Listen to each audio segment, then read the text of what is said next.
Bonjour ou bonsoir, je me nomme Pablo Le Cavalier Ruiz. Je suis un comptable programmeur qui fait partie de la nouvelle génération de comptables qui croient que la programmation doit maintenant faire partie des connaissances de base du comptable afin de s'adapter à la réalité changeante du monde des affaires d'aujourd'hui. La présentation suivante se veut une introduction à la méthodologie et au processus utilisé pour vous faire passer vers la comptabilité en ligne avec le logiciel QuickBooks Online. J'ai remarqué à travers mes expériences avec divers clients que l'une des principales préoccupations était associée à l'utilisation d'applications. Les applications, c'est vraiment une nouveauté associée à la comptabilité en ligne. On a ici un exemple de diverses applications comme Receipt Bank, qui sont Phantom, qui ont vraiment un effet et une utilisation très différente avec la logique, si on veut, de la comptabilité sur une plateforme fixe. La présentation d'aujourd'hui est très sommaire, se veut vraiment une introduction à ce qu'est la comptabilité en ligne. Alors, étant donné qu'on posait la question souvent, je me suis dit, bon, je vais faire un graphique et je pense que ça va être un peu plus facile pour mes clients de comprendre un peu mieux le processus. Avant toute chose, je pars avec l'hypothèse que soit vous êtes déjà des utilisateurs de QuickBooks ou vous allez utiliser QuickBooks Online. Dès le début, une des choses qui est plus classique dans le transfert ou l'utilisation d'un système comptable, c'est toujours la charte de compte qui va être définie par votre industrie et les divers besoins associés. Je vais passer un peu par-dessus cet élément-là, étant donné que c'est un point un peu plus classique qui très souvent va être maîtrisé par la majorité des comptables ou des gens qui vont faire l'implantation du système. Où est-ce que je crois que c'est plus intéressant pour la présentation, c'est la logique qui est associée au cloud et à l'utilisation d'applications. QuickBooks Online est en quelque sorte la maison que vous utilisez couramment. À l'intérieur de la maison, il va y avoir certains meubles, il va y avoir des peintures, il va y avoir des télévisions, il va y avoir des éléments de cuisine, il va y avoir des éléments de base associés à votre quotidien. Mais à l'occasion, dans une maison, vous allez avoir des besoins plus précis. Vous allez avoir besoin d'un fauteuil particulier, vous allez avoir besoin d'une salle d'exercice, vous allez avoir besoin d'un bureau approprié, d'un nouvel ordinateur, d'une nouvelle plante, peu importe, qu'est-ce que vous pouvez imaginer. Et c'est à ce moment-là que vous allez devoir aller chercher des applications qui vont répondre à ce nouveau besoin. À ce moment-là, les applications comme Phantom ou Receipt Bank vont avoir des particularités associées à leur fonctionnalité. Dans certains cas, comme Receipt Bank, ça va être la possibilité de faire un lien entre l'application et votre logiciel. Pour ce cas précis, Receipt Bank, c'est une application qui permet de faire un scan de certaines factures à l'aide de votre téléphone ou d'un scanner, d'une quelconque appareil qui peut numériser.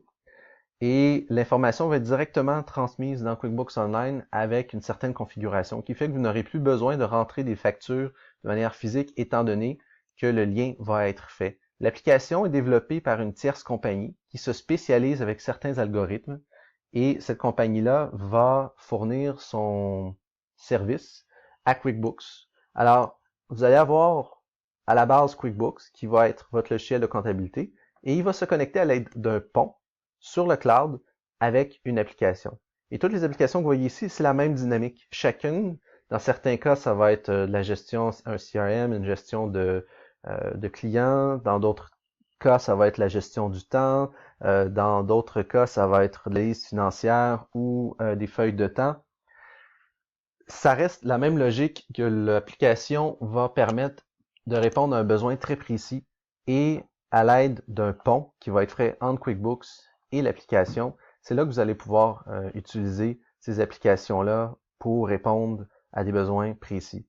On remarquera aussi que très souvent, les gens pensent qu'il faut acheter pour toujours un truc et bon, c'est fini, il faut acheter quelque chose à 20 000 $ pour que ça fonctionne. Dans le cas des applications, la beauté, c'est que vous pouvez l'utiliser pendant un certain temps et pour une raison X, vous vous rendez compte, bon, vous savez quoi, c'est pas cette application-là que j'aime, il y a un compétiteur qui a l'air meilleur, vous pouvez changer. Et vous pouvez arrêter d'utiliser aussi le service parce que pour une raison X, vous vous rendez compte, bon, ben, finalement, ma compagnie n'aura pas d'inventaire, ou au contraire, va en avoir, ou va en avoir plus, ou a besoin d'intégrer une composante qui n'existait pas encore, peut-être l'application n'existait pas encore pour votre besoin, et la demande s'est créée, et éventuellement, ce besoin s'est transformé en une application qui fonctionne.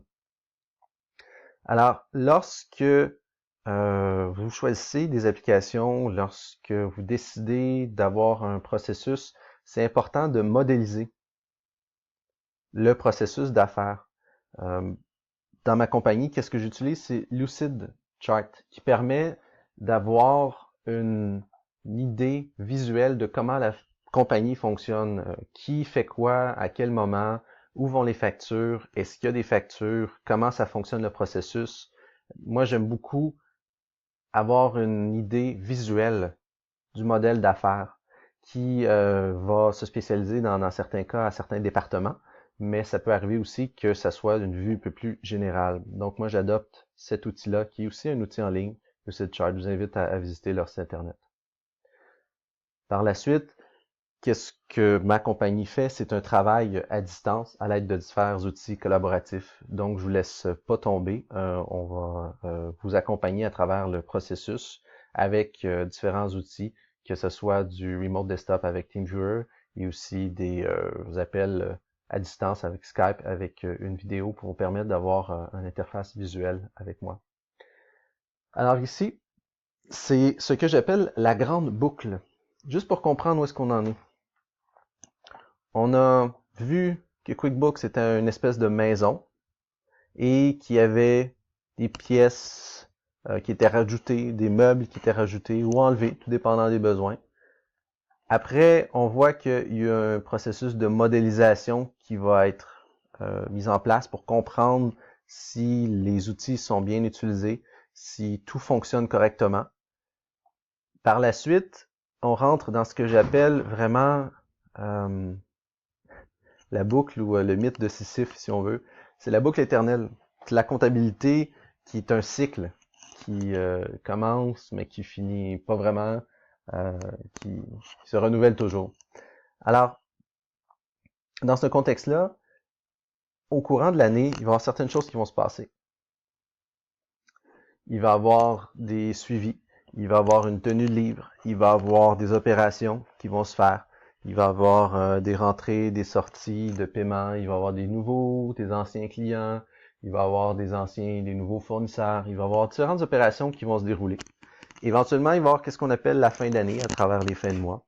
Et éventuellement, il va y avoir les impôts. Les impôts, maintenant, peuvent être pris en charge par un logiciel Profile, encore de la compagnie Intuit, qui possède la compagnie QuickBooks Online. Donc, ça peut s'intégrer. On peut fonctionner à 100% sur le cloud. Il n'y a plus de logiciel externe. Donc, tout est intégré. Ça veut dire que on peut faire un suivi très serré des impôts et on peut faire une très bonne planification fiscale. Et avec ça, ça finit, ou ça commence, dépendant comment vous le voyez, la grande boucle, qui fait que l'année va se terminer et l'année suivante va commencer. Et à partir de là, ben, le cycle est terminé et on en recommence un autre.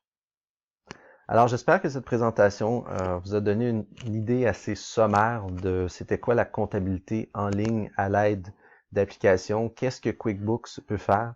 C'est très théorique comme présentation, je l'avoue. Je vais avoir d'autres présentations qui vont aller plus en détail avec la connexion de QuickBooks et les différentes applications. Mais je voulais avoir une présentation qui permettait d'avoir une vue d'ensemble de mon processus, de comment la comptabilité en ligne se connecte et reçoit l'information des applications, et comment c'est possible maintenant d'être une compagnie qui est à 100% sur le cloud. Il n'y a plus de papier, l'information est en ligne, toujours disponible avec différents outils, tant qu'une connexion Internet, c'est-à-dire à partir de votre téléphone, à partir d'une tablette, à partir de n'importe quel lieu où vous pouvez vous connecter à l'aide du Wi-Fi. Alors, c'est vraiment un changement de manière de travailler, de voir, et j'espère que vous allez adopter le pas de qu'est-ce qui va éventuellement être le futur de la comptabilité.